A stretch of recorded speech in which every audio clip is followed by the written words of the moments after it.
De volta com o programa Papo Saudável aqui pela TV Cidade, hoje conversando com o Dr. Renan de Souza Nese, cirurgião dentista. Estamos aqui na Odonto Vida, na Getúlio Vargas, falando sobre estética dental. Falamos no primeiro bloco sobre o uso de resina, uma das técnicas usadas para procedimentos estéticos. Falamos também sobre o clareamento. Nesse segundo bloco vamos continuar falando sobre este assunto. Acredito que seja importante, doutor, nós colocarmos a seguinte questão. O profissional da área da saúde muitas vezes necessita de uma cooperação do paciente para os resultados serem alcançados. Por exemplo, a partir do momento que eu fiz o clareamento, eu preciso ter alguns cuidados nas primeiras horas, nos primeiros dias, ou está tudo liberado a partir do momento que eu sair da porta do consultório? Sem dúvida alguma, Leon, tem que ter alguns cuidados, né? Durante a fase de clareamento, a gente diz que o dente, ele, da mesma forma que facilita a saída de pigmentos, facilita também a entrada de pigmentos. Então a gente tem que tomar alguns cuidadinhos para se alcançar o clareamento desejado, né?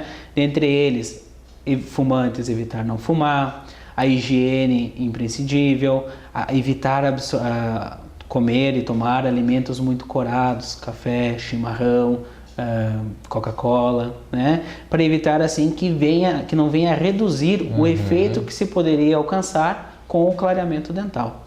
Certo. E após o clareamento, né, a durabilidade do clareamento, que seria cerca de 2 anos, em média. 2 anos a durabilidade em média, pode levar mais ou menos tempo, dependendo do quê? Dos hábitos do paciente, né? Pacientes fumantes têm que ser retocados, clareamentos mais seguidos, né? Pacientes com má higiene, né? Todas essas, o que a gente falou que seria para ser evitado durante o clareamento, são os fatores que devem ter tido em mente para ter uma longevidade maior do clareamento. Por exemplo, cada caso ele precisa ser estudado e a técnica utilizada pode ser diferente. Por exemplo, um paciente, talvez a gente tenha algum caso para estar ilustrando, um paciente que tem um tratamento de canal, que técnica eu poderia utilizar e quem sabe se nós pudéssemos também mostrar algum exemplo desse fato, dessa situação. Perfeito. Então, assim, por isso que sempre o clareamento ele tem que ser feito ou pelo cirurgião dentista ou sob supervisão. Alguns casos, os pacientes querem clarear os dentes, só que podem possuir um dente tratado canal, né? E às vezes ele não está tão aparente a cor escura. Porém, quando vai se clarear os dentinhos e se tem um dente tratado canal, no tratamento convencional, tanto a laser quanto de moldeira, esse dentinho ele é de difícil clareamento. Então, se a pessoa vai clarear, por exemplo, sozinha, sem supervisão... O que nunca é indicado, nunca é indicado. Infelizmente, existem alguns estabelecimentos que fazem a venda desse tipo de material, o que não, de forma alguma, é indicado. De forma alguma. O que pode acontecer? Clareia os dentes e aquele dentinho ele fica bem escurecido. Então, aqui nós temos um casinho aqui no slide 14, onde nós podemos notar então que a paciente ela possuía os dentes claros, com exceção de qual? Justamente daquele que tinha tratamento de canal que ficou escuro, né? Nesse caso então, se tem uma técnica que é diferente, não é essa convencional, é uma técnica de clareamento interno, onde o clareamento é feito pelo interior da câmara pulpar, do canal radicular, do canalzinho. Se faz trocas de curativo, que vai clareando os dentes para semana após semana, que vai clareando esse dentinho aí. Então a gente pode notar aqui, então no slide 15, o dente em especial bem escurecido, e logo em seguida no slide 16 o resultado final obtido, né? Então se é possível clarear, sim, só que tem técnicas específicas para cada caso. Doutor, daí vem aquelas questões que é do cidadão leigo, quem sabe do telespectador que está nos assistindo, que faz a seguinte pergunta: próteses podem ser clareadas? Existe alguma possibilidade ou é necessário que eu faça essa troca? quando se faz clareamento dental tem que se ver tudo isso, né? As próteses e restaurações não são clareadas. Não são. Então a gente, quando vai fazer o clareamento, é possível, mas tem que avisar o paciente e deixar ciente que talvez, se existem restaurações nos dentinhos da frente, serão necessárias ser trocadas. Justamente porque essas poderão ficar mais escuras, já que não são clareadas pelo processo de clareamento, né? Então isso é um fator que a gente já avisa previamente o paciente que, se clareado os dentes, talvez seja necessário então fazer a troca desses dentinhos. Aquela questão até é importante.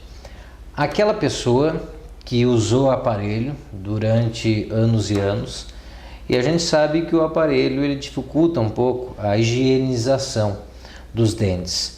Então, a limpeza e o clareamento é indicado após um tratamento ortodôntico? Existe essa indicação?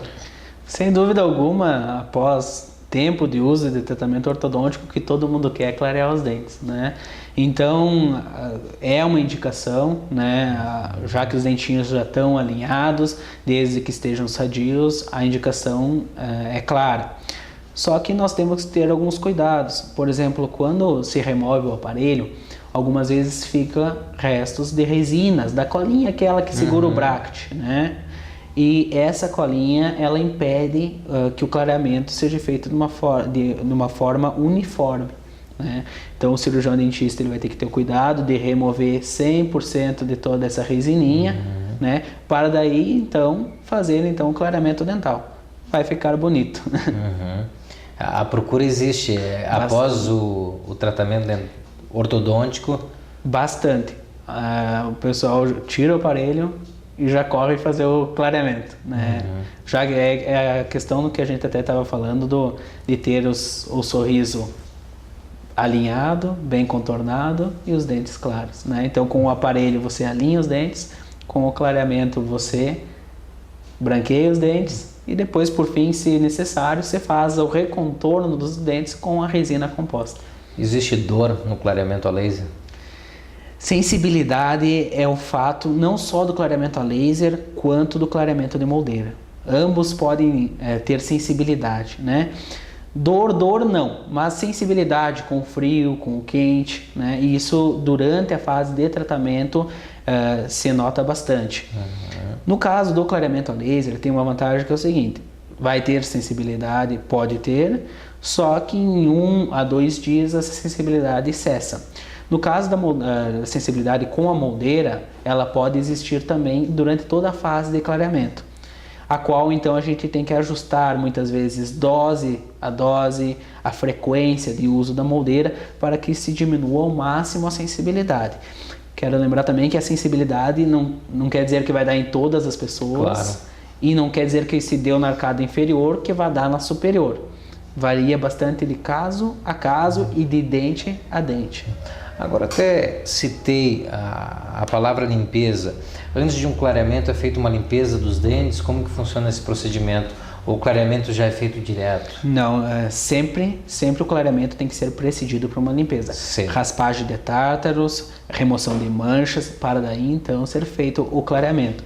Porque o sucesso do clareamento acima de tártaros, de manchas e tal, vai ser bem reduzido se precedido por uma limpeza. Tá certo. Agradecemos, nosso muito obrigado. Obrigado a vocês. Tá certo. E ficamos por aqui com mais uma edição do programa Papo Saudável. Queremos lembrar que você pode acessar o nosso site www.tvcidade.net.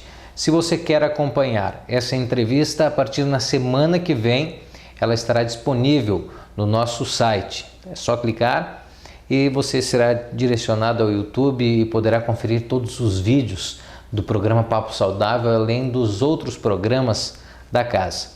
Obrigado pela audiência, obrigado pela companhia. Voltamos na semana que vem. Um grande abraço e até lá.